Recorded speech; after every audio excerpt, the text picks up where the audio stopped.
O que é o IEL para mim? O IEL me deu identidade. Pois é, o IEL é de 1969. Temos a mesma idade. Em 85 eu me inscrevi e fui selecionada. Ali eu consegui o meu primeiro emprego. Fiz amizades, conheci pessoas, me especializei e entendi qual era o meu verdadeiro valor. Hoje, eu tenho a minha própria empresa e é o IEL que me ajuda a selecionar profissionais competentes, desde o estagiário ao menor aprendiz e profissionais específicos, muitos deles conosco desde o início. Filha, agora é com você. Oi, Carla, tá empolgada? Você foi selecionada pelo processo seletivo do IEL. Meus parabéns. Todos os dias o IEL cadastra, contrata e conversa com centenas de jovens de diversas áreas. Oi, seu Marcos. Tenho conversado com nossos indicados para a vaga da sua empresa e todos estão muito empolgados com a oportunidade. O IEL fica muito satisfeito com isso. Quem está satisfeito somos nós aqui da empresa. Temos tido resultados incríveis e achei ótima a ideia do IEL estar localizado em toda a Bahia, pois queremos expandir e isso é muito bom para nós.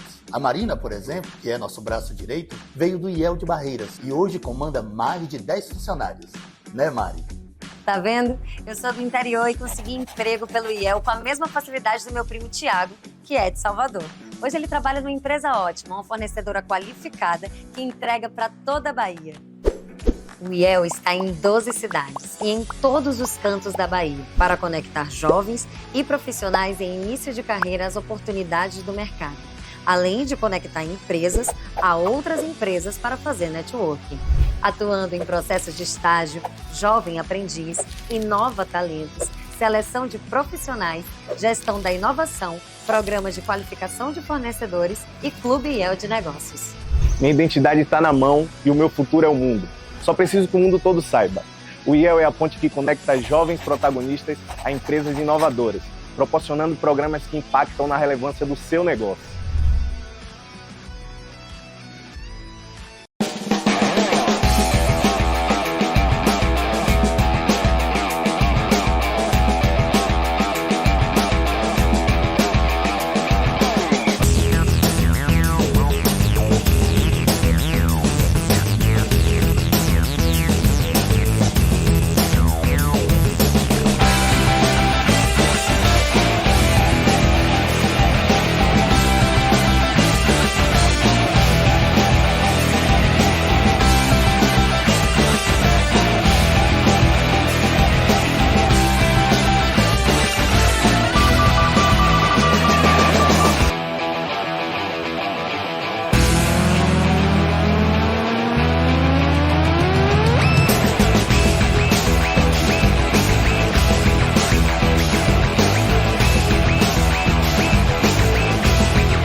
Está começando mais um episódio do Ferapod.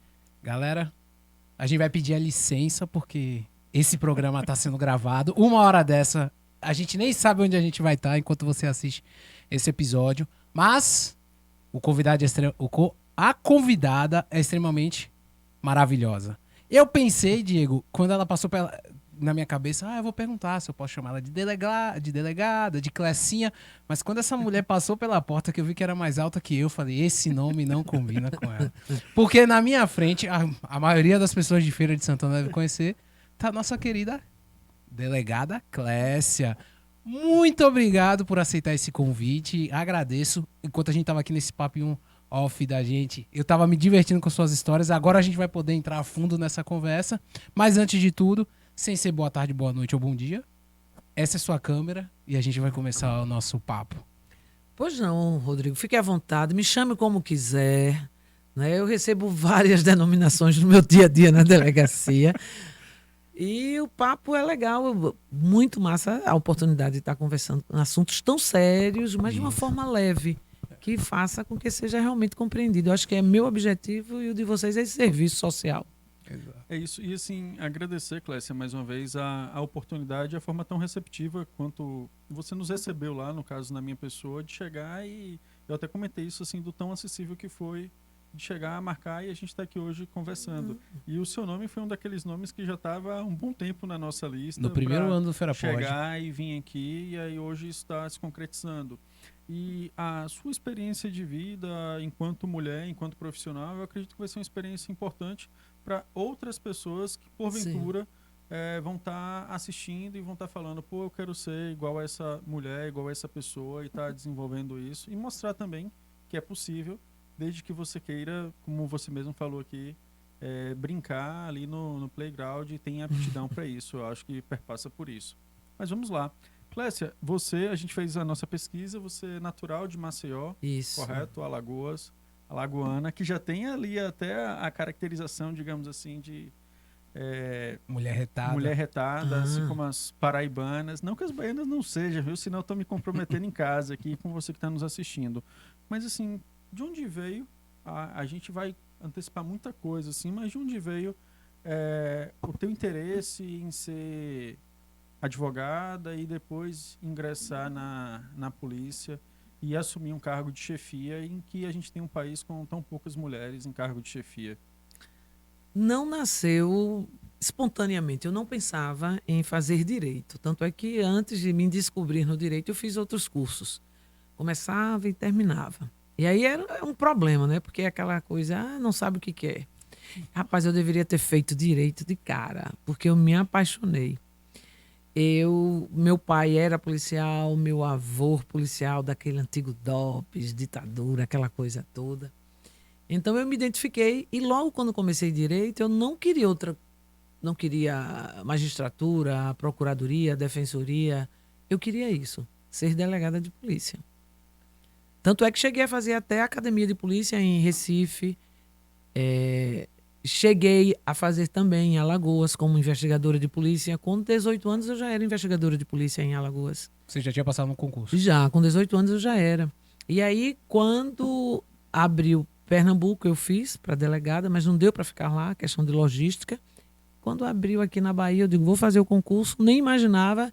Estou aqui há 20 anos, sou uma cidadã feirense com muito orgulho, amo feira e daqui não saio. Daqui ninguém me tira. Mas como você saiu do Maranhão? Não, Alagoas. Maceió. Maceió. Do Maceió e veio parar aqui na Bahia. Então, concurso. Você começou, você estava tipo concurseira. Aquele perfil concurseira. Eu fiz eu cheguei a fazer concurso para Procuradoria Federal, passei na primeira fase. E aí cheguei a fazer ainda magistratura em Alagoas, passei na primeira fase, só que na segunda fase eu já estava na Bahia. E aí fui perdendo o encanto, já estava embutida desse pensamento de ser delegada, e aí fiquei. Inicialmente, por estar em Alagoas, eu procurei uma cidade próxima, Paulo Afonso, por ali, né? Fiquei em Coronel João Sá, Jeremoabo, aquela região. Longe de tudo que eu estava acostumada. Eu morava em Cruz das Almas, de frente para o mar. Né? Quase que eu desisto. Mas vamos lá, Clécia. De investigadora para delegada, o que é que muda? Muita coisa. Não, mas para quem não é da área e nunca nem ouviu falar O comando está com o delegado. O investigador vai acatar o comando. Então, como delegada, você pode empregar seu modo de ver o mundo, seu modo de ser. E eu acredito muito desse seu modo de ser. Eu não acredito em super profissionais, super políticos. Eu acredito na pessoa. Porque o serviço público está com muita limitação. Então, eu acredito muito no diferencial de cada pessoa. A boa vontade, né? Então, pode agir de uma forma mais independente. Quem está no comando pode ousar mais, né, a forma de atuação. Clécia, você então já passou no concurso para delegada, veio para Bahia. Qual foi a primeira cidade que você trabalhou aqui dentro da Bahia? Você já ouviu falar em Novo Triunfo, que o apelido é Guloso? Pois é. Eu já ouvi falar em Novo Triunfo, só não sabia que o apelido era Guloso. Pra você ver onde eu fui parar. E perto de Antas, perto de Cícero Dantas, Ribeira do Pombal, Isso, sertão. isso. Rodrigo, quando eu cheguei a essa cidade, isso há 20 anos, eu lembro como hoje, tinha um fazendeiro, E então você era era dia bem de nova, feira. né? Eu comecei com... Eu tinha 31 anos, por aí. Nossa. E como é 31. que- Então, a minha turma de 2001 veio substituir os chamados calças curtas, que não eram delegados de carreira, eram policiais militares ou pessoas do povo nomeadas como delegado. E aí um fazendeiro apeando o cavalo, estávamos na porta da delegacia, era um dia de feira, eu, meu marido, que ele foi conhecer a cidade, o sargento e mais um policial. E ele apeando o cavalo e conversando e apertando a mão. Eu soube que tem um delegado novo na cidade e eu vim conhecer, que é bom a gente conhecer esse povo. E quando chegou a minha vez de apertar a mão, ele pulou. Então a gente se a gente ainda trava lutas hoje por ser mulher, imagine há 20 anos no sertão da Bahia. E ele pulou a minha mão. Aí foi quando disseram, a delegada é ela. Você precisava ver o olhar desse homem. Mas foi um olhar de surpresa. Eu acho De que de surpresa e reprovação. de reprovação, de Reprovação. indignação. Ele ficou indignado. Tiraram um delegado que podia tudo, que até então não seguia a legislação, para um delegado com formação, uma delegada com formação em direito. Então, E é um aí- choque e para aí, aquela realidade local. Muito provavelmente ele deve falar assim, minha cidade tá entregue. É. Na concepção dele, tá entregue às baratas. Foi o que achou, e ele viu perfeitamente que achou errado. Né? Nós temos exemplos assim maravilhosos na Bahia de delegadas. Nós temos uma delegada geral, uma mulher. Então, mas isso a gente está falando de uma conduta de há 20 anos e que ainda persiste Sim. hoje. Por que a mulher no mercado de trabalho ganha menos? Por que a mulher está em menos posições de comando, como você me perguntou? Posição de chefia. Por conta de Exatamente. toda essa significação, essa simbologia equivocada. Você acredita, Clécia, que por esse tipo de comportamento, mesmo você tendo a percepção, sabendo que quando você chegasse nessa primeira cidade, que é Guloso, que era no sertão da Bahia... Novo Triunfo, Novo rapaz. Triunfo. Novo Por Triunfo, que pertinho esse de apelido? antes. Mas vai. E eu sei lá. Quando chegou já era assim. Só sei que era assim. Só sei que era assim. Só sei que era assim. Quando você chegou em Novo Triunfo e você começou... Acho que ele foi o primeiro que teve o olhar de decepção. Foi. Isso fez você ter aquela vontade de falar, peraí que eu vou mostrar pra essa cambada de sacana quem Claro, é a delegada claro, e quem sou eu. Claro. E eu fiquei lá 3 anos ainda. Depois me chamaram para ir para uma cidade maior, onde o mesmo contexto se repetiu. Qual foi a cidade? Coronel João Sá. Que é mais ao norte ainda. É. E aí, o tempo todo, o sargento continuava comandando a polícia militar e eu a polícia civil. E o tempo todo os embates, até que eu não sou de mandar recado, eu gosto de dizer, né?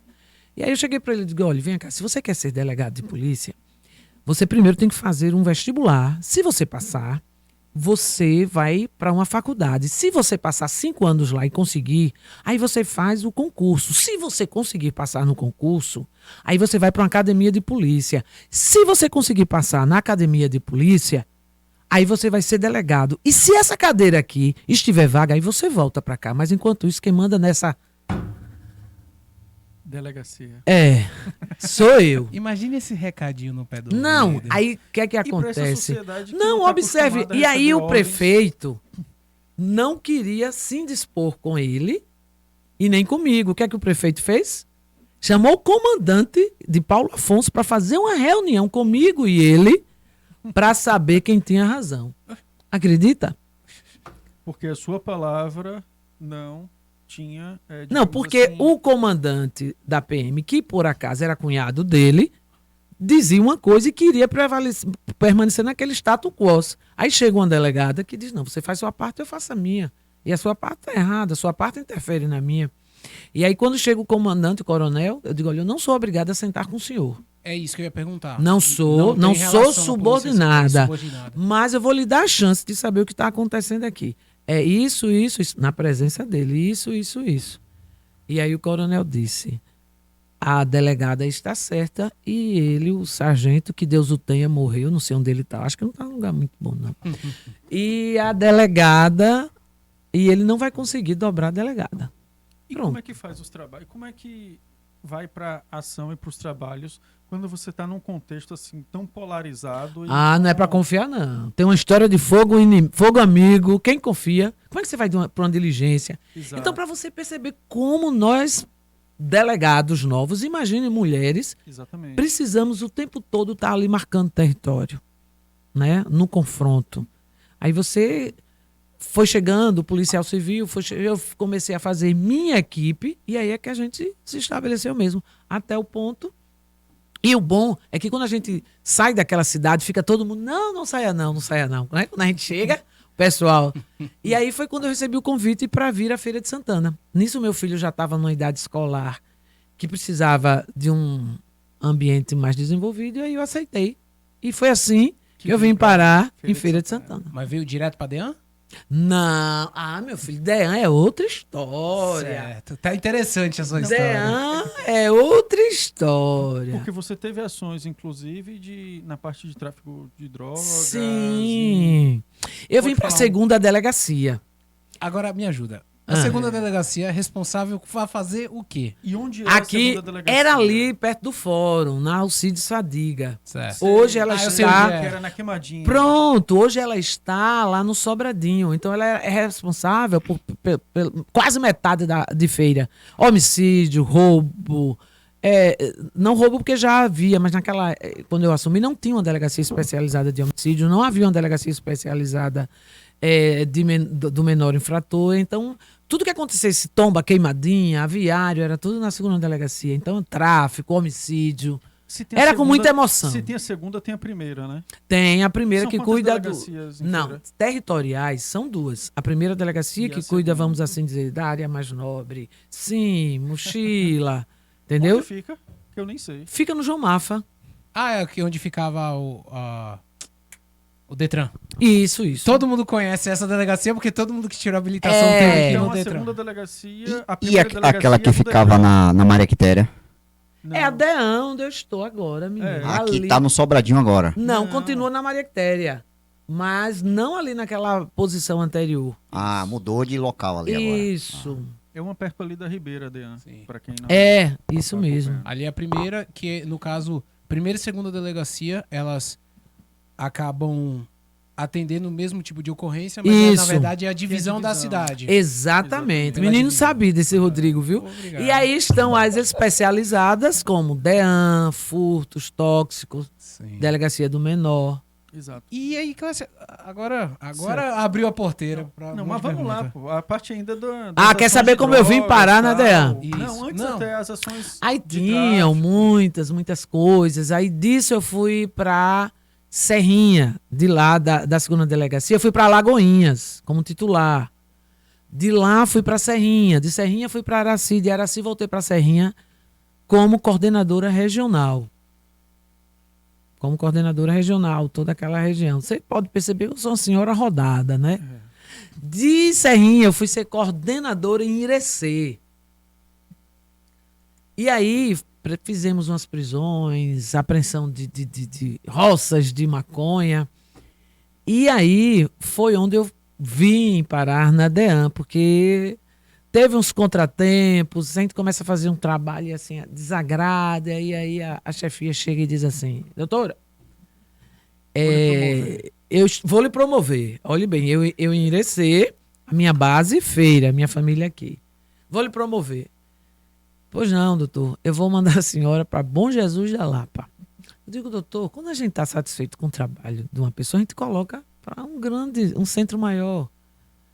Bom Jesus da Lapa, mas o cargo de chefia é do senhor, doutor. O senhor dá a quem quiser, eu só quero uma coisa, voltar para a Feira de Santana.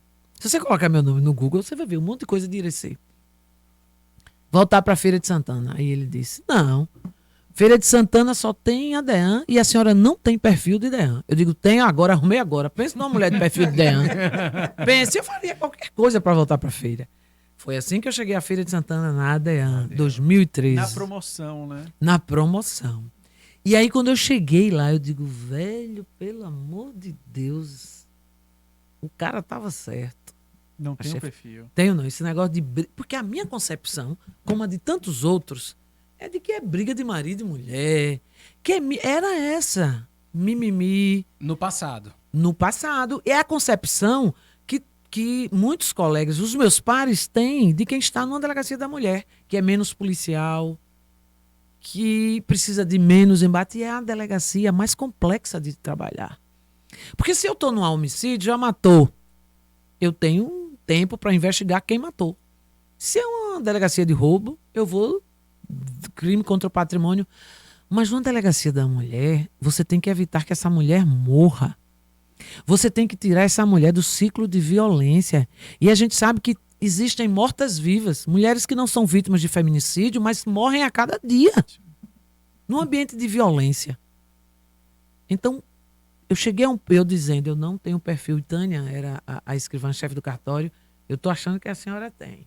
Eu tô achando que a senhora tem. E aí eu cheguei a um ponto de... Eu nunca me senti tão útil na minha vida, enquanto policial, do que quanto tempo que eu estou na DEAN. Então, cheguei em 2013, 2017, voltei a ser coordenador em Serrinha e voltei em 2019, novamente para a DEAN. E tem título de cidadã. Feirense, tem um título de cidadã serriense. Rapaz, ele me investigou, foi. Foi. Tem também, viu? Tem também. Você tem um monte de lugar pra chamar de casa, viu? Tenho, graças a Clécio, Deus. Mas assim, lá nas ações de tráfico de drogas, qual foi a ação assim mais eletrizante assim que você viveu? Foi nós derrubarmos uma roça que deu mais de 3 quilos de tonelada de maconha. Isso foi no sertão baiano. Foi um município chamado Jussara. Sim. E Presidente Dutra, lá em Irecê. Concomitante a isso foi a prisão de alguém, do indivíduo que fazia parte do grupo de Zé de Lessa. Não, aí eu não... Você não pesquisou isso não achou não. Então tudo isso fez com que, e até para minha própria segurança, eu entendo hoje, eu tenho essa percepção, foi melhor eu sair de Irecê. Mas eu tenho boas lembranças de Irecê, uma região boa, de trabalhar, tem uma boa representatividade da Polícia Civil, mas naquele momento foi difícil. Cláudia, nessa Irecê apreensão... só passava. Hã? Irecê só passava, porque ele vem de Xique-Chique. Sim. E atravessava ali de Barra. É uma área... Você pra conhece cá. aquela área? Barra, Chique-Chique? Eu sou um jovem rodado também. Porque quem vai para ali a Barra só é quem tem negócio, viu? Ninguém vai à toa, não. Eu ia tanto por ali... Porque Ele só vai sair chega... daqui preso, Cláudio? Quanto eu ia... Não, é melhor me conhecer aqui do que lá na delegacia. Ô, Rodrigo, Eu você garanto. Você é a pessoa aqui, viu, gente? Pra quem não tá acompanhando aqui nosso bate-papo, Rodrigo é a pessoa que ele não pode falar nada disso. Ele conseguiu, ele tava tão tranquilo que ele quebrou uma garrafa de água na frente de Clécia. Ele queria me servir uma água vitrificada, era? Eu quero no saber caso? se... De tão tranquilo que ele tava, ele O meu quebrou crime, a garrafa aqui na frente dela. o meu crime é quebrar uma garrafa de água? Não, nervoso, você tá se entregando aí. Ô, né? Cláudia, quando você foi fazer essa apreensão de 3 toneladas de maconha, vocês chegaram a ter combate? Existia uma segurança do Equipe crime? de policiais civis. E aí a gente prendeu pessoas que estavam no local. Fazendo né? segurança? Ou Plantando. Era o pessoal Uma ação aliciado para dessa aquilo. é só polícia civil? Tem ações Depende, integradas? Como é que funciona, pode Clécio? haver uma ação integrada, mas no caso específico, eu juntei o pessoal, né, e fizemos esse trabalho. Mas geralmente são ações integradas, mas à época foi só a Polícia Civil. Entendi. Alan, ia perguntando? Não. Pronto. Então, Clécia, uma outra pergunta que eu estava aqui, Clécia, para te fazer é o seguinte. Teve resistência dos seus familiares, ainda que você venha de uma família que seu pai e seu avô já eram ali da polícia? Tinha da minha mãe. Minha mãe era... tanto é que quando eu fui para a DEAN, ela disse, ainda bem que você está num lugar mais calmo, porque a ideia é que é um lugar mais calmo. E não tem lugar calmo. Muitas vezes o agressor é alguém envolvido com tráfico de drogas, é homicida. Não tem lugar calmo na polícia. A gente não pode subestimar. E aí, aí fui para a coordenação. Quando eu voltei para a DEAN, ela ficou mais calma. Tem essa preocupação, sim. Porque hoje, pensando no aspecto da DEAN, a violência contra a mulher parece que está ficando no nível mais sinistro. Vou colocar esse termo, até porque eu não conheço a nomenclatura correta. Está começando a ficar mais sinistro. Tipo o caso que ocorreu esses dias da estudante da UFES que foi executada com 4 tiros. Sim. E assim, eu até agora eu não sei o que aconteceu, se é algum relacionamento, mas você começa a parecer que está acontecendo de as mulheres virarem alvos de crimes violentos. Sim. Extremamente violentos, que antigamente você só via acontecendo de homem para homem. Mas será que antes não era comum se noticiar isso? E talvez pode ser isso também. Não. Eu entendi a pergunta de Rodrigo.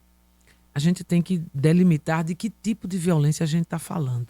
A violência doméstica? Isso. A violência urbana? A partir do momento que essa mulher ela procura ocupar espaços externos, né? Porque para a mulher cabia apenas o espaço público. A mulher foi criada e educada para quê? Para casar, procriar. Ela aprendia a bordar, a pintar, a cozinhar. Então hoje a mulher está se lançando no mercado de trabalho, né? Ela, apesar de todas as questões de gênero, então hoje ela se enquadra nas mesmas vulnerabilidades da violência de um modo geral. E pelo fato de ser mulher, ela é uma presa mais fácil da violência. E é até um ponto que a gente tem, eu estou até chamando a atenção, porque o feminicídio ocorre dentro das relações domésticas, mas também pela condição de mulher. Então, nesse caso específico, desse homicídio dessa estudante da UFES, as investigações ainda são preliminares. Mas pode ter sido um feminicídio, pode ter sido uma represália por ela estar envolvida com alguém que não seja bem visto, alguma facção como represália. O fato é que o número de mortes de mulheres tem aumentado consideravelmente. Sim, inclusive teve uma mais recente, eu vi também, tem acho que um mês e pouco, foi no Panorama. Que aí ela estava na rua, foi um homicídio. Isso. E foram lá para alvejá-la, matou e saiu. Talvez entre na linha aí do que você está falando. Clécia, minha mãe vai adorar ver a sua conversa depois no YouTube, porque minha mãe é uma daquelas... Ela é antiga, então ela não se considera feminista, mas ela é feminista que não fale mal de uma mulher perto dela, Muito não. bem. Ela fica o tempo inteiro falando comigo e meu irmão, e muito da educação que ela deu pra gente, desde pequeno, eu percebo que faz sentido quando você tá mais velho. Ela fica, já 2 reuniões de família, ela fica bem assim, vocês sabiam que ano passado no Brasil morreu não sei quantas mil mulheres, e na velocidade que tá indo esse ano a gente vai ultrapassar esse recorde. Esse recorde, isso é um absurdo, e tal, e tal, e tal. E ela falando sobre esse processo. E aí vem esses questionamentos. A gente tá avançando em 2023, era para esses números estar regredindo. Mas não vai, Rodrigo. Não vai. Por quê? Primeiro, o número de homens mortos, já me perguntaram isso. Vocês falam tanto de feminicídio, morte de mulher, mas morrem muito mais homens em feira. Beleza. Esses homens em feira, a maioria das vezes, estão morrendo onde? Num bar, na rua. Questão de droga, questão de crime contra o patrimônio. Mas essa mulher que nós falamos, ela está morrendo dentro de casa. Pelo homem que um dia ela amou. Pelo pai dos filhos dela. Então, observe o dano social. Uma família, tanto os pais, os irmãos dessa mulher que foi morta, como a prole dela, nunca mais vai ser a mesma. Então, a gente está falando disso. E por que eu digo que não vai diminuir? Há questionamentos até, tipo, depois dessa lei Maria da Penha, parece que o número de violência contra a mulher aumentou. A questão da visibilidade não aumentou. O número de ocorrências tem aumentado, porque hoje essa mulher se vê como sujeita de direito, não é? Aquela coisa da violência que envergonha, o receio de ser julgada, ela já ainda existe muito, mas ela já está denunciando bem mais. Só que a gente tem um fator que a gente não pode desprezar. A gente vive numa sociedade, a gente vive num momento em que o consumo de drogas é exagerado. consumo de drogas está assim em todos os ambientes, em todas as classes sociais. Eu sou de uma geração que o medo da mãe da gente, no máximo, era casar com um cachaceiro ou com um maconheiro. Menino maconheiro tá bom, hoje em dia. Ave Maria. Entendeu? Então, essa droga está minando todas as relações. E quando a gente visualiza violência contra a mulher, não é só o marido, o companheiro que está usando droga, não. Você não tem noção do número de mães cujos filhos são dependentes químicos, usuários de drogas, a espancam, vende tudo dentro de casa, chega a tirar sanitário, torneira, pia para vender. E lembrando, meus queridos, que a violência contra a mulher está em todas as classes sociais.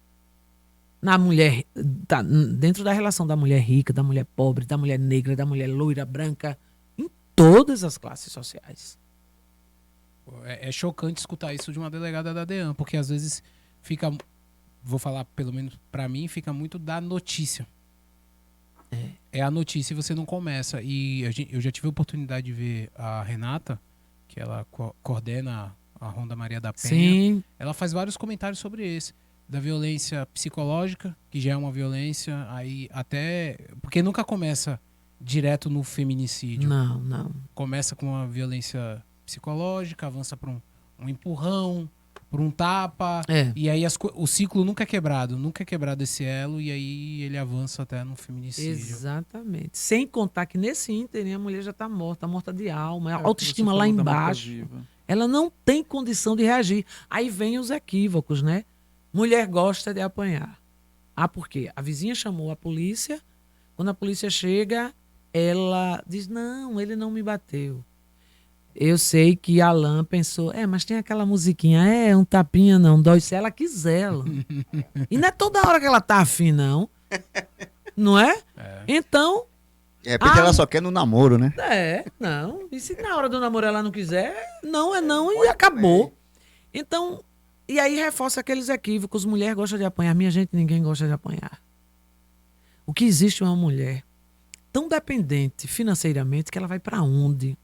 Ela vai para casa de uma irmã, dos pais, mas com 2 dias já estão. Seus filhos estão quebrando isso, seu filho está sujando isso. E aí ela volta porque ele é o provedor. A gente fala de empoderamento, né? Mas empoderar uma mulher não é só ela ir para onde ela quiser, não. É ter uma política pública específica que essa mulher realmente se qualifique. Como é que essa mulher vai trabalhar, vai deixar os filhos onde? Tem creche o suficiente? Que é um dos maiores obstáculos para o empoderamento, essa mulher cuidar da prole. Por que quando essa mulher ela está disputando uma vaga no mercado, ela é tão qualificada quanto o Rodrigo? Qual a probabilidade do empregador escolher Rodrigo? Muito maior. Por quê? Quando o filho adoecer, é Rodrigo que vai faltar ao dia de serviço para levar ao médico? Quem vai? A mãe. A mãe. Rodrigo não tem TPM. Rodrigo... Então, é toda uma conjuntura. Então, não é que eu esteja sendo pessimista quando eu digo que isso o número de ocorrências de violência tende a aumentar. É porque é a realidade. A gente precisa combater os diversos males e no centro de tudo está a mulher e a família. E a gente ainda teima em associar a imagem dessa mulher como responsável pela família. E a responsabilidade é dos dois, do homem e da mulher. Porque, afinal de contas, nós estamos falando de famílias pluri. Não é mais só o homem e a mulher, é o homem e outro homem, é uma mulher e outra mulher.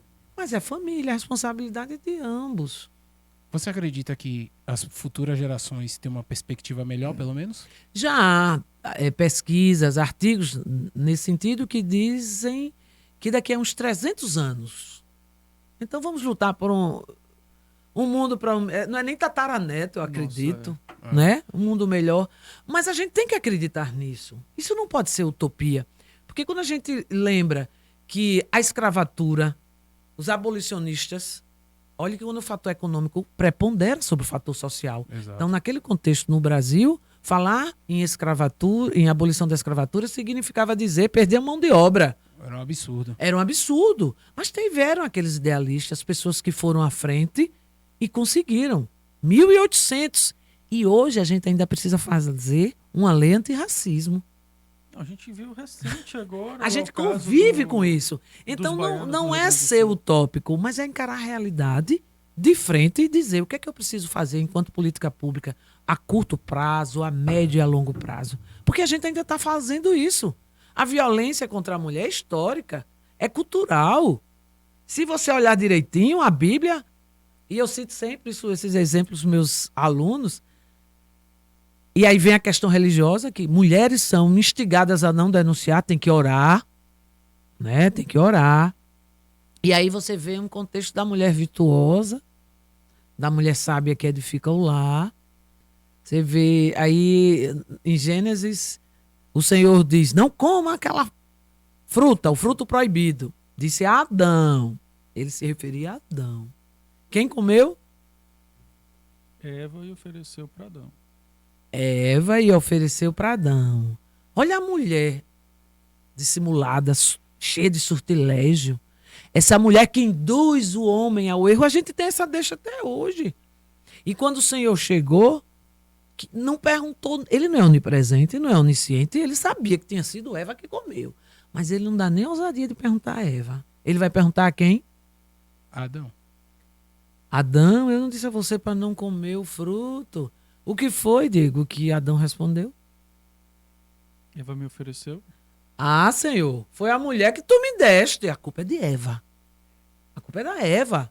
O bobinho comeu porque quis. Mas a culpa é da Eva. E a gente vive culpando essa Eva até hoje. O cara filma o ato sexual com a menina sem ela saber. Ele divulga nas redes sociais. Ele é o criminoso, mas a sociedade condena quem? Ela é a galinha.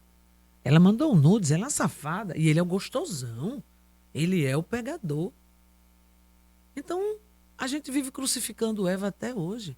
Mas não é pra gente achar que a Bíblia é machista. Porque quando chega no Novo Testamento, que a gente vê aquela parte maravilhosa, quando vão apedrejar Maria Madalena, chega Jesus e diz, quem não tiver pecado, que atire A primeira pedra. Por quê? Porque naquele momento a legislação dizia que eram para ser apedrejados os dois adúlteros. Tanto o homem quanto a mulher. Mas ninguém apedrejava o homem, só apedrejava a mulher. Então, para apedrejá-la, teria que apedrejá-lo. Então, para poupar o homem, recolheram-se as pedras. Perceba. Então, Jesus era feminista. A gente fala em que todos nós somos iguais. Mas de que igualdade é essa? Como é que eu vou falar de igualdade se eu não tenho identidade? Eu tenho que viver com as identidades. Eu tenho que lembrar que existe a categoria de mulheres, a categoria de negros, do público LGBTQIA+. E é essa complexidade que faz com que a gente precise ainda estar conversando sobre isso em pleno século XXI. Fazendo esse E é como a diálogo. gente viu há pouco, estava falando até a questão dos baianos que estavam lá no Rio Grande do Sul. Pronto. Trabalho escravo. Olha aí, a gente tem que passar por isso ainda. E aí, Clécia, a pergunta Tem que convidar esse povo de lá do sul para passar o carnaval em Salvador e soltar ali na hora que passar. Bel. É. Fala, fica aqui, do Fica ladinho. aí, a gente aqui. não diz nada. Deixa Aí, ele lá. Só espera. É. Renato Piabo fazia uma comédia muito boa, tem no YouTube, que ele fala bem assim, imagine se a gente tira a Polícia Militar do Estado da Bahia aqui agora, entre greve, bem na época do carnaval. E o governador decide trazer a Polícia do Rio Grande do Sul pra fazer a segurança do carnaval. E não avisa nada a eles. Só faz assim, você vai fazer a Bem segurança assim, do carnaval. bem Mas assim. não vou te explicar como é o carnaval, porque eles não conhecem. Não sabe da nossa realidade. Não- O problema é esse, não conhecer a realidade Não do conhece. outro. Que é um problema da... Eu falo isso, Clécia, aí você tocou num ponto que eu sei bem de perto como é isso. Por quê? Eu sou paulista, mas eu resido aqui, então eu me considero muito mais baiano do que paulista. Mas eu fiz faculdade em São Paulo. E aí, quando eu abri minha boca e falei que era da Bahia, é assim... Primeiro que eles usam o termo baiano de forma De pejorativa. forma generalizada. Pejorativa. É pra dizer Pejorativa, é isso mesmo. coisa ruim. Segundo, eles têm na cabeça deles que eles... Essa fala acho que eu nunca vou esquecer. O Brasil é um trem onde São Paulo é a locomotiva carregando... São quantos estados? 26, mais o Distrito Federal. Mas são 26, porque aí não conta ele, né? 26 É. estados, 26 vagões vazios, fazendo referência aos estados. Então, quem não sai quem é o paulista que não tem a vivência de mundo de Brasil, não tem essa noção. E quando você ainda vai mais pro extremo, sul do Brasil, que é onde o pessoal tá mais em contato com é mais fácil estar em contato com a Argentina e Uruguai do que os próprios brasileiros. Já pensou? Eles têm uma percepção extremamente equivocada. Eles acham que as coisas não funcionam na Bahia. Eu tinha um colega que teve a audácia de me perguntar se tinha McDonald's em Feira de Santana. Não acredito. Eu juro pra você, Clécio, eu não tô isso não é piada não, galera. Ele me perguntou, tem McDonald's em Feira de Santana? Aí E você- o pessoal olha a Feira de Santana como uma... Ave Maria, parece que só tem coisa ruim em Feira de Santana. Não, eles acham que Feira de Santana é ovo. Eu acho que eles pensam assim, fora a capital, Salvador, o resto é tudo mato. Não, Eles- a Bahia é maravilhosa. A Bahia tem... A Bahia consegue ter o que São Paulo tem e muito mais. Exato. E muito mais. Rodrigo, avançando aqui, até pra gente ir, que tem a conversa muito boa com Clécia, e aí a gente tá naquele momento ali curto de tempo. Mas aí tem uma questão, Clécia, até pra gente ir, diretor, para as nossas vagas, as oportunidades que a gente tem aqui, Clécia, de estágio, para a galera que está assistindo a gente. Como é que você se prepara enquanto pessoa, enquanto mulher, para encarar diariamente esse contexto total de violência e como separar isso, chegar em casa e ir para o seu ambiente familiar? Como é que desliga esse botão? Cheguei em casa e acabou, tal, não tem mais... Eu não desligo. E eu me preparei para não desligar. Eu sempre tive um compromisso de não trabalhar no automático. Por que trabalhar no automático? Quem lida com pessoas é diferente de quem lida com outros instrumentos. Se eu trabalhar com pessoas no automático, mas uma mulher agredida e acabou. Pronto, artigo tal, pronto. Vai. Eu tenho que parar e lembrar que cada pessoa... Porque a dor é sentida de diversas formas. Você pode estar passando por uma situação de ameaça, mas você encara de uma forma, enquanto outras pessoas podem encarar de outra. É por isso que existem as pessoas com depressão, que encaram, que sentem de forma diferente. Então, trabalhar no não automático é eu individualizar cada pessoa que está na minha frente como uma pessoa especial. Que chega lá, ninguém vai para uma delegacia, hospital, bem, velho. Só vai ferrado lá. Então, ninguém vai porque quer. Ninguém vai porque quer. Então, se eu não tiver a predisposição de ouvir, e é uma galera que chega assim, ele ameaçou divulgar um vídeo meu, um nudes. Ela não chega, muitas não chegam a dizer, ele ameaçou divulgar um nudes. Que ela tem vergonha. Ela conta toda, eu conheci tal dia, e a gente começou a namorar. E eu tenho que ouvir. Eu tenho que parar para ouvir. É um divã. Porque trabalhar com a questão da violência contra a mulher é você entender que são vários setores. Não é só a polícia. Eu preciso de muita coisa para poder ajudar essa mulher. Então é não trabalhar no automático, lá na delegacia, e quando eu chego na minha casa, para o meu marido, para os meus filhos, muitas vezes eu estou lembrando de alguma coisa que não dá, velho. Mas eu acho que eu tô casada até hoje, porque eu já estava casada antes de ser delegada, porque senão é difícil. Se a gente for analisar quantas mulheres advogadas e delegadas têm dificuldade de encontrar um parceiro por conta das dificuldades. Primeiro que a gente pega o know-how, velho, de pegar uma mentira longe. Isso, a gente tem um know-how. O cara, quando vem com a minha, a gente já tá, então... O cara, quando vem com chaveco, isso espanta. Então, eu tô casada com um cara que eu conheci no colegial. Eu acho que a gente precisava de um... Já foi. De um depoimento dele aqui pra Não, deixa ele lá quietinho, deixa ele na dele lá. Agora ele não tá... Não complique, Alan, por favor. No caso, você falou de detectar mentira à distância. É um sexto sentido que é aprimorado? Seria algo desse tipo? É, sim. O policial tem esse sexto sentido. A gente lida com a mentira. Eu quero trazer provas que você que agrediu, que você que matou, que você que roubou, e você quer o tempo todo mentir pra mim.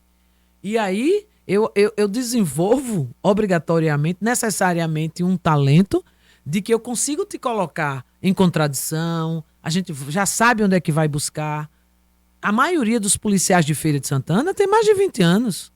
Nenhum policial, tirando agora Lívia, que entrou, poucos...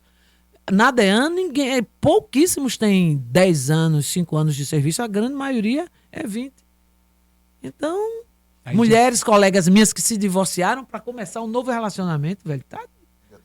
Dá trabalho. Colegas policiais que estão no novo relacionamento. Isso, eu tenho amigas policiais, escrivãs, investigadoras, não vou nem dizer o nome delas aqui, que me deu vontade, que estão divorciadas e quando diz é polícia...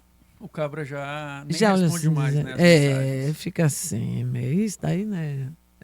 E meninas lindas, maravilhosas. Com certeza. Mas você tem essa dificuldade também, Clécia, eu acredito, quando as mulheres elas vão ascendendo profissionalmente. Também e elas tem estão em cargo isso. de chefias. Eu posso Também. falar principalmente na academia. Você está lá na universidade, Verdade. Tá pesquisadora com pós-doc, com pós não sei o que e tal. Verdade.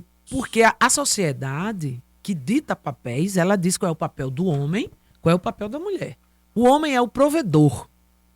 É ele que tem que bancar. O homem é o cabeça. E hoje a gente tem relações em que a mulher ganha mais que o homem. Sim. E aí tem que ser um cara bem postado, bem legal, para admitir essa condição. Não é? Sim. E Isso aí diminui ele. Essa situação deixa ele diminuído. Já imaginou?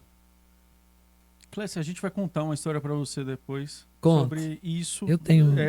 Posso passar uns 15 minutinhos. Tem o seu tempo aí, mas diretor... Eu posso passar uns 10 minutinhos. minutinhos. Vamos para a vaga, diretor. A conversa tá boa. Tem algumas conversas aí que tem que ter o segundo momento aí. Vamos lá para as vagas de estágio de hoje, para você que está com oportunidade de estágio, que está estudando e que tem interesse em estagiar e se inserir no mercado de trabalho. A primeira vaga do dia de hoje, a gente tem técnico em eletrotécnica / eletromecânica. A vaga é para Feira de Santana, remuneração de R$500 e uma carga horária de 6 horas por dia, de segunda a sexta. Mais informações é só verificar no nosso Instagram. A próxima vaga do dia de hoje é justamente para o curso de administração, mais uma para o curso de administração, você que nos acompanha. A vaga é aqui para Feira de Santana, R$600, mais auxílio transporte, 5 horas por dia, de segunda a sexta. A terceira vaga desse primeiro bloco, a gente tem, mais uma vez, administração, Feira de Santana, remuneração de R$691,87, mais auxílio transporte, de segunda a sexta. Então, acompanhe que daqui a pouco a gente vem para o segundo bloco de vagas de estágio, ainda no programa de hoje, ok? Clécia, vamos lá, o papo está muito bom. E assim, o exemplo que a gente vai te dar foi um exemplo prático que a gente vivenciou. A gente foi convidado para a produção de um documentário lá no Pasto Raso, de um dos nossos parceiros aqui, até o pessoal da Relaxaê. Um salve pro pessoal da Relaxaê. E aí, quando a gente chegou lá naquela comunidade, eles começaram a ensinar as mulheres a costurar. E passaram um ofício para elas ali, que eles já são uma marca de moda. E aí, com isso, de forma muito resumida, mas muito, o que é que começou a acontecer? Aquelas mulheres daquela comunidade, que era uma zona rural do município de Canudos, começou a ganhar mais dinheiro do que os homens. E aí começou a ter um problema na comunidade, porque esses homens de baixa escolaridade e que viviam naquele contexto de provedores não eram mais os provedores. E muitos não estavam aceitando essa condição. E aí você começava a ter problemas de alcoolismo, uma série de outros problemas derivados dessa situação. Você nem imagina que você fazer uma ação dessa vai desembocar numa situação. A questão de gênero, minha gente, é muito latente. E a gente tem que se policiar quanto a isso. Porque isso a gente não tem como eu perceber a violência contra a mulher sem perceber a questão de gênero. Porque gênero é cruel, tanto com o homem quanto com a mulher. Mas tudo que diz respeito à mulher é barril. Barril dobrado, né? Se torna um pouco mais difícil. Tudo é mais difícil. E esses papéis de gênero, como disse a Fiota e Vânia Pazinotto, é relacional. Tá na cultura. Por exemplo, o Alan, que Alan tem mais cara assim.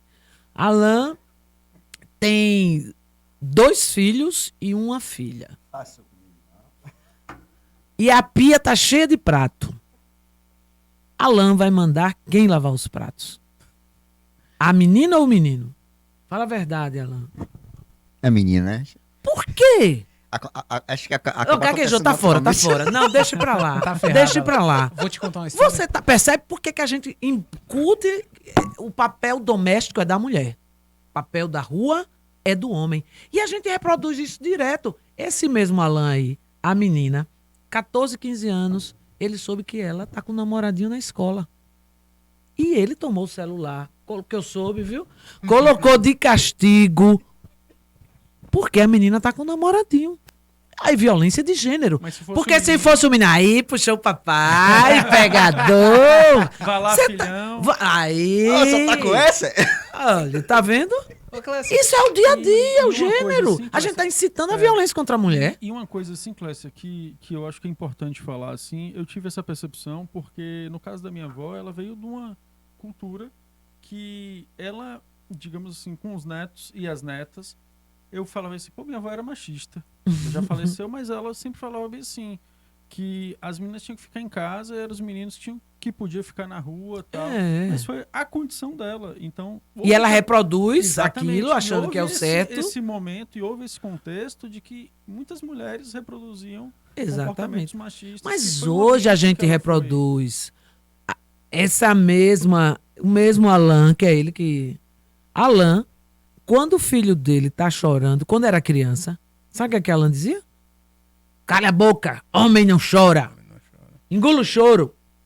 Tá ensinando o quê? Que o homem não pode ter sentimentos, que chorar é coisa de mulherzinha. O homem não pode ter sensibilidade. O homem tem que falar grosso, macho, né? Então o menino vai verbalizar, vai internalizar o quê? Que a ele só é permitido externar ações violentas. Emoção nunca. Olha, são esses equívocos que a gente tem que parar, pensar, e a gente reproduz sem querer. E nessa mesma perspectiva, a gente é cruel com o homem também. O Alan, quando via um coleguinha do filho dele, esse seu colega fala fino, essa Coca-Cola parece que é Fanta, eu não quero ele andando com você. Alan faz isso. Direto. Olha a cara dele, eu conheço de longe. E você vai para as questões de transfobia. Tudo, porque a questão de gênero alavanca tudo isso. E aí, mais uma vez, você tem o que a gente fala bem assim, do não respeito ao outro. Exatamente. E aí você chega na questão das pessoas. A intolerância, pela opção... Velho, você ser intolerante por uma pessoa que decide ter prazer de uma forma diferente de você. Eu tô nem aí como é que o Rodrigo vai virar os olhinhos dele. Interessa quem? Você ser intolerante com alguém por uma questão de melanina? Isso é muita burrice. Minha gente, a gente tá no mundo da tecnologia, a gente avançou tanto nas ciências, na tecnologia, mas enquanto ser humano, a gente não consegue evoluir. O que é que se faz? Você está na era, o que eu ia complementando é que você está na era do ChatGPT, versão 4, uma inteligência artificial fazendo todos os comandos que você quer. E aí? E do que adianta tudo isso se eu, ser humano, não tenho empatia? A gente vivia, a minha geração, a gente marcava por décadas. Década de 80, de 70, de 70. Hoje está tudo tão evoluído que um ano para o outro. A sociedade é fluida, como diz Bauman. Mas a gente não evolui. E a gente fica usando o direito penal para criminalizar. Vamos tipificar um crime de racismo, de homofobia, vamos ver. Mas eu acredito que o direito penal não pode ser responsabilizado por isso tudo, não. A gente tem que mudar. Tem que trazer essa discussão, trazer isso para a educação, nas escolas, nas bases, porque a gente precisa acelerar. A gente está vivendo um processo de involução. A gente vê crimes cometidos que você para assim e diz, velho, nem a criminologia, a psiquiatria, a psicologia, não é? A gente acha que é sui generis. Diretor, vamos para nossas vagas. Tem um assunto para a gente debater aqui rapidamente na sequência, que o nosso amigo aqui já esqueceu, mas eu não esqueci, que é o caso Daniel Alves. Então acho que é bem interessante a gente ter essa visão, não só Daniel, mas ainda acrescento o Robinho. Vamos lá, vaga de estágio. A gente tem aqui vaga de estágio, que é uma vaga híbrida nesse caso. Ela pode ser tanto aí para estudantes de administração, contábeis ou recursos humanos. É uma vaga que é para o município de São Gonçalo. A remuneração é de R$600. Tem auxílio transporte, 4 horas por dia, de segunda a sexta. Avançando, A gente tem aqui uma vaga de administração para Feira de Santana, remuneração de R$ 700, mais auxílio transporte, 5 horas por dia, de segunda a sábado. E, por fim, a gente tem aqui a nossa última vaga desse programa, que é para Ciências Contábeis, no município de Feira de Santana, remuneração de R$ 700, mais auxílio transporte, 4 horas por dia, de segunda a sexta. Então, Clécia, como você pode observar, muitas vagas de administração, contábeis, recursos humanos. Isso é legal. Você é do direito, já tivemos outros convidados aqui do direito. Tem vaga para direito, essas vagas vão chegar, porque tem muita gente que começa a falar, mas só tem administração, só tem administração. Calma, vai chegar outras vagas. E não precisa nem chegar. Se você estiver cursando, Exatamente. você estiver cursando direito, é só você ir lá, www.ielbahia.com.br. Um canal seu bom cadastro. de acesso. Maravilhoso. Legal. O IEL é uma instituição maravilhosa que você vai fazer seu cadastro lá e você vai encontrar as vagas que estão de acordo com o seu perfil. E para quem não é de Perfeito. Feira de Santana, Rodrigo? O mesmo portal, www.ielbahia.com.br, e no seu cadastro você só coloca qual é a sua região, que eles vão disponibilizar as vagas da sua região. Então, eu sei que vocês pedem, vocês vêm assim, pô, Feirapod, arranja uma vaguinha, pô, eu tô em tal local. Galera, o Feirapod é de feira, a gente tá ajudando a galera aqui, o pessoal de feira, mas se você tá em qualquer lugar do país e precisa, acesse o portal do IEL. E principalmente ielbahia.com.br. Bloco final. Bloco final? Acabou. Exato. E aí, esses dois casos que você Ah, levantou... não. E aí, cara, a gente tava conversando um pouquinho, a gente já vai avançando na nossa conversa, e eu fiz uma pergunta, você ia começar a falar, a gente interrompeu, isso em off, pra saber agora.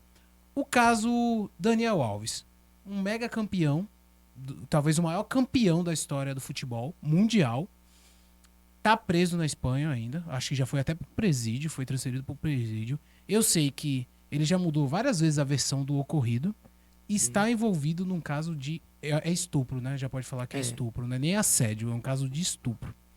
O que acontece com o perfil de uma pessoa que é bem sucedida, que ele tinha tudo que ele podia ter, e ele era casado, muito bem casado, a cometer esse tipo de atitude? Você que já tem um pouco bem mais experiência e já viu muita coisa, o que você acha que pode ser? Ele poderia pagar o programa mais fodástico possível. Ele poderia.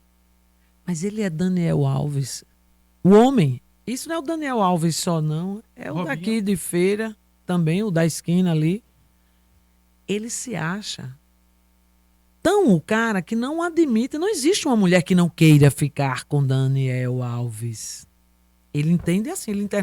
Ele internaliza que ele é o cara e que não existe mulher que não quisesse ficar com ele. Ele é famoso, ele tem dinheiro. Olha a ideia da mulher. A mulher acessível, a mulher interesseira. Quem é que não quer ficar comigo? É charme. Ela está fazendo charme, ela está fazendo um joguinho. É a mentalidade de uma pessoa que tem todos esses requisitos e chega a um ponto desse. Ele nunca se imaginou respondendo um processo e preso, não, velho. Que se pensasse, por mais distante essa possibilidade, ele teria recuado. E a gente tem muitos Daniéis Alves no Brasil. Só que a gente, infelizmente, não tem a celeridade processual, principalmente em termos de perícia, que lá. E que tem toda uma estrutura referente Toda a casos perícia foi fundamental. nesse sentido. Por que a nossa legislação brasileira, associada com outros elementos, ela dá especial atenção à palavra da mulher? Porque os crimes sexuais geralmente não têm testemunha. Aí fica naquele contexto, a palavra dela contra dele. Só que há uma valoração maior quando corroborada de outros elementos. E no caso do Daniel Alves, houve testemunhas, Houve as imagens. houve imagem, houve perícia e muita contradição. Ele começou dizendo uma coisa, quando ele foi defrontado com a prova de que houve o ato sexual, ele já foi mudando, e aí ele está até agora. É aquela história de gato e rato que você falou. Você quer provar ele Exatamente. e ele quer dizer que você está mentindo. Então é o machismo, achar que a mulher é uma coisa que não tem vontade própria, e aí acontecem situações como essa. E eu ainda E a conduta é criminosa. É essa percepção que não tem de que... Você viu o programa agora? O reality? Isso. Você viu o reality? Ah, não é crime. Ela quis, ela quer. E às vezes até a própria mulher não se percebe como objeto desse crime. Sim, e teve inclusive uma fala falando de que a culpa não é sua. Eles não saíram por conta de você, mas por conta das atitudes deles. Para deixar isso muito claro também, porque muitas vezes a mulher, inclusive, ela fica... É culpabilizada. Ela culpabilizada. fez alguma coisa. A gente tem uma população... Que é a questão da Eva que você falou.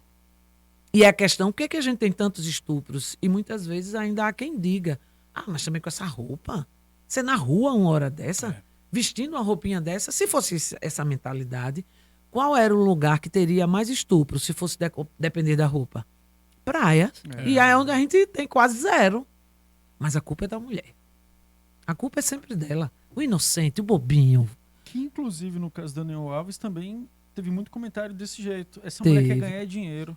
Mas eu ainda Foi teve alguns preciso casos ela que eu assinar peguei um e falei termo bem dizendo assim, que não queria indenização por foi. danos. Eu falei Pra ela sobre poder isso. Ter credibilidade. Eu falei sobre isso. E o que mas impede em dela nenhum ter as momento duas coisas? Ela pediu que queria dinheiro.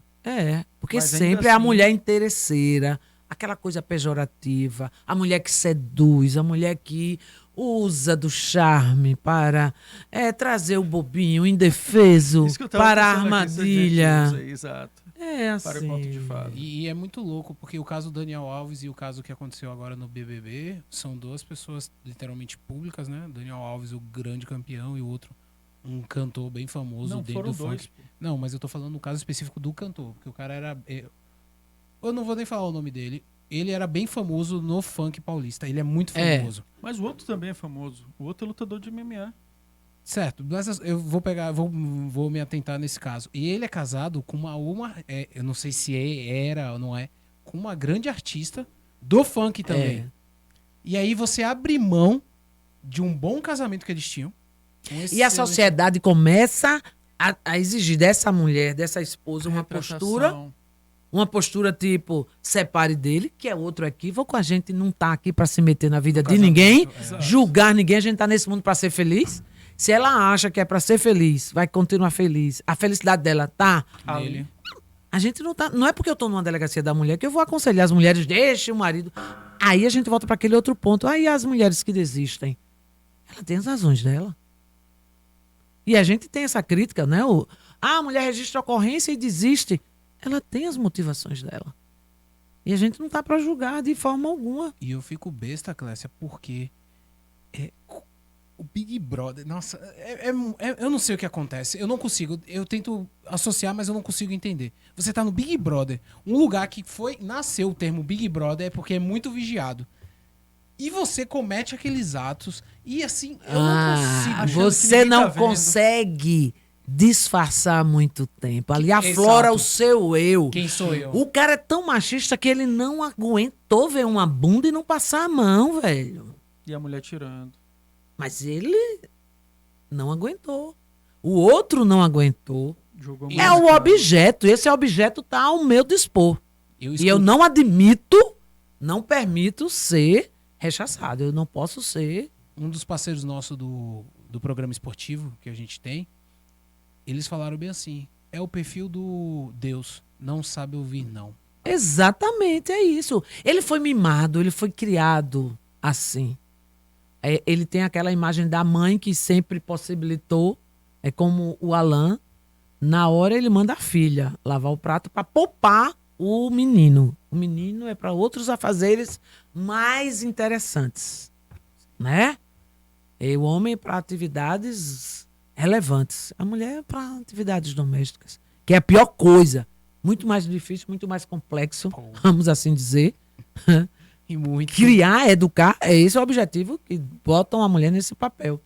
Então é esse Deus mesmo que não está mais ali no mesmo ambiente que a mãe, mas é a esposa que vai ser essa mulher que vai viabilizar esse status dele. É por isso que se a gente for conversar mais, por que isso? Porque é hegemonia, é poder. O homem tem poder. Quem é que está nos lugares para decidir? Quantas mulheres governadoras temos? Quantas mulheres deputadas? Prefeito. Quantas mulheres CEOs de empresa? Quantas mulheres delegadas-chefe? Então o homem não quer abrir mão, meu amigo, dessa comodidade de ditar, de ser escolhido. Cargo de chefia está lá, entre homem e mulher. Pode ter certeza que ele tem muito mais chance de chegar. E chega. Na maioria das vezes. Independente da qualificação dessa mulher. Então, é em todos os ambientes, em todas as instâncias. Quem é o líder? Quem é o rei da música? Não existe Roberta Carla, é o Roberto Carlos, é o Pitangui. Você tá entendendo? O rei do futebol. O rei do futebol. A referência é sempre masculina. Agora, pejorativamente, a referência é feminina. A galinha, a puta. A rainha do lar. Eu não quero ser rainha do lar, não. Quem quer? Essa geração, minha filha, esse pessoal não quer mais ser rainha do lar, não. Que era a famosa Amélia. A rainha do lar, Dia das Mães, ganhar um liquidificador. Não, e olha a música. Ganhar Amélia, uma bandeja de inox. A gente não quer, não, isso mais, de jeito nenhum. Amélia, que era mulher de verdade. Não, então a gente é tudo falsier mesmo. Tudo tá no Feiraguá, é Feira de Santana mesmo. A gente não quer ser essa mulher de verdade, não. Clécia, o papo tá muito bom, mas te agradecer pela conversa. Eu acho que é uma conversa que teria uma continuidade muito grande no sentido da gente avançar em muito. Porque assim, é também aquelas conversas que a gente aprende aqui muito do outro lado também. E vamos tá conversar. Também, acompanha e consegue. E o bom é que vocês têm um público muito jovem. E a gente precisa falar para os jovens. Quando chega na delegacia um agressor de 18 anos, dizendo coisas que nem Reginaldo Rossi e Valdir Soriano dizia mais. Se você não for minha, não vai ser de mais ninguém. E agride a menina, pelo amor de Deus. A gente tem que chegar a esse público de jovem mesmo que continua. É esse menino, esse cara novo, que tá agredindo a novinha, velho. E já tá chegando nesses casos de serem bem jovens dessa forma. Bem Não jovens. é uma coisa mais de casal maduro, 30 anos. Não, quem lhe disse? Porque as relações mudaram, Rodrigo. Mas isso aí é até questão aqui. É um papo para outra conversa. E assim, te agradecer, Clécia. Não, foi um papo legal. Minha tarde foi. Não me ofereceram um café, mas tudo bem, eu sou viciado em café. É de enfeite, é só para decorar. Pois é. Mas foi legal. E aí, Clécia, a gente terminar em alta assim, com a sua fala, é muito assim, qual o conselho, a dica que você dá para as meninas, para as mulheres que até então não ocupam um cargo de chefia como você ocupa, e você passar uma mensagem para elas de que é possível sim, independente ali das dificuldades e dos contextos adversos que elas vão encontrar. Qual a mensagem que você deixa para essas mulheres? Você pode até olhar para aquela câmera ali, ó, que é direta para você. Quando você me pergunta isso, me remete ao meu falecido pai. Eu sou a filha mais velha de 4 filhos. E ele sempre dizia, aqui ninguém vai namorar antes de entrar na faculdade ou ser independente. Aqui ninguém vai casar sem ser independente. Porque no dia que um cara levantar a mão para vocês, vocês já vão saber o que fazer. Então, a gente fala muito em empoderamento, mas empoderar essas meninas, essas mulheres, parte da qualificação. De ter a consciência de que ela é protagonista da própria vida. E a gente tá nesse mundo, velho, para ser feliz. E ninguém nasceu com carimbo, você só vai ser feliz com esse cara. Não. Então, denunciar, identificar esse ciclo de violência e romper. E em busca da tua felicidade. E não é só denunciando numa delegacia, não. Se sentir mais à vontade em ligar para o 180, 190, ou ir para outro lugar, mas a denúncia chega. Essa vida é curta, breve, e ninguém é feliz num ambiente de violência. É violência de todas as formas, doméstica, violência no local de trabalho, assédio. E o que está valendo é ser feliz. Simples assim. Galera, o recado foi esse. O nosso muito obrigado a todos vocês que nos acompanharam e que assistiram o programa até aqui. Uma ótima semana. Compartilhe esse vídeo para a maioria de pessoas que você puder. Seu amigo, sua amiga, sua irmã, seu primo, para aquela pessoa que está procurando estágio, para aquela pessoa que passou por alguma situação de violência que você entende que pode ajudá-la por meio desse vídeo. Nosso muito obrigado a todos vocês. Obrigado, Clécia. Obrigado, Rodrigo. Obrigado, doutor. Valeu, galera. Tamo no Hub. Um forte abraço a todos vocês. Ótima semana. Fiquem com Deus. Até a próxima. Valeu. Mas na próxima não me ofereçam água. O que é o IEL para mim? O IEL me deu identidade. Pois é. O IEL é de 1969. Temos a mesma idade. Em 85 eu me inscrevi e fui selecionada. Ali eu consegui o meu primeiro emprego. Fiz amizades, conheci pessoas, me especializei e entendi qual era o meu verdadeiro valor. Hoje, Eu tenho a minha própria empresa e é o IEL que me ajuda a selecionar profissionais competentes, desde o estagiário ao menor aprendiz e profissionais específicos, muitos deles conosco desde o início. Filha, agora é com você.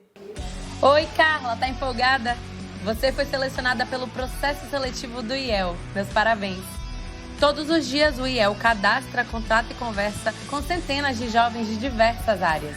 Oi, seu Marcos. Tenho conversado com nossos indicados para a vaga da sua empresa e todos estão muito empolgados com a oportunidade. O IEL fica muito satisfeito com isso. Quem está satisfeito somos nós aqui da empresa. Temos tido resultados incríveis e achei ótima a ideia do IEL estar localizado em toda a Bahia, pois queremos expandir e isso é muito bom para nós.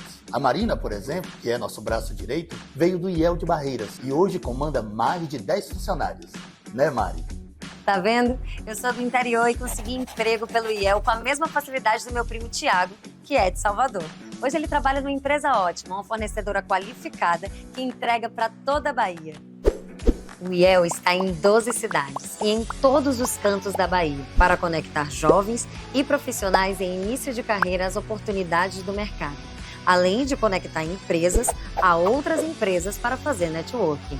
Atuando em processos de estágio, jovem aprendiz, inova talentos, seleção de profissionais, gestão da inovação, programas de qualificação de fornecedores e Clube IEL de Negócios. Minha identidade está na mão e o meu futuro é o mundo. Só preciso que o mundo todo saiba. O IEL é a ponte que conecta jovens protagonistas a empresas inovadoras, proporcionando programas que impactam na relevância do seu negócio.